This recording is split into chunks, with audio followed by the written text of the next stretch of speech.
Bây giờ mình sẽ dẫn anh em để đi xem cái tổ ong rễ của mình nhá. Mình vừa bắt về nơi không lâu đây nhá. Nó khoảng 1 tuần thôi. Đó.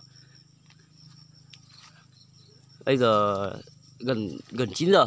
Đấy, mình cho anh em đi xem tí nha. Xem qua nhá, vì nó thế này nhá. Đấy.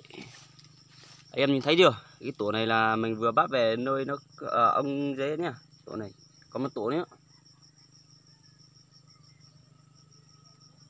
Đấy nhá, sẽ kéo về cho mọi người xem. Đấy nhá. Ui, mình sợ thật, ghê quá nhỉ các bạn nhỉ. Ghê quá. Đấy, các bạn thấy chưa? Đó. Mình quả như sợ thật, đéo đi gần được, không quay được gần. Đây. Đấy.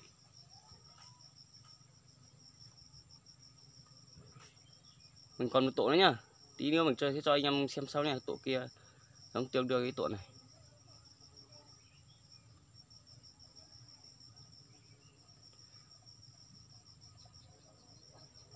Đấy, quá nhiều luôn đấy chứ, cửa lúa nó quá nhiều luôn nhá. Anh em xem đi đây. Đó, đi như gì cơ. Đông quá, đéo đi gần được, không quay được. Mà tổ có 6 tổ. Bây giờ mình sẽ cho anh em đi xem cái tổ bía một tí nha. Tổ này mình sợ quá, đéo đi gần được. Đi vào trong nhà đây. Tổ kia này trên này nhá. Ha. Sao tổ ấy kìa. Cơ pleo. Nhớ tí gì cơ.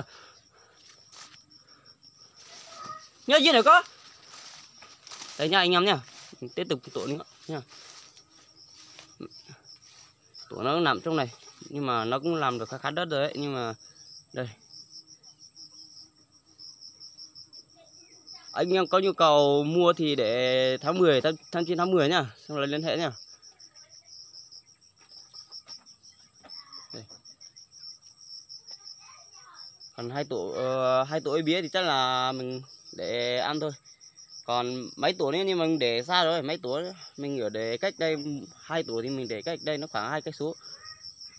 Còn 2 tổ thì mình để cách khoảng chục cây nữa, vì mình để chỗ bạn bè hết mà. Để nhiều thế này nó ở trong thì nó không to ấy nhé. Thôi nhá, còn trong đứa trẻ thì thôi.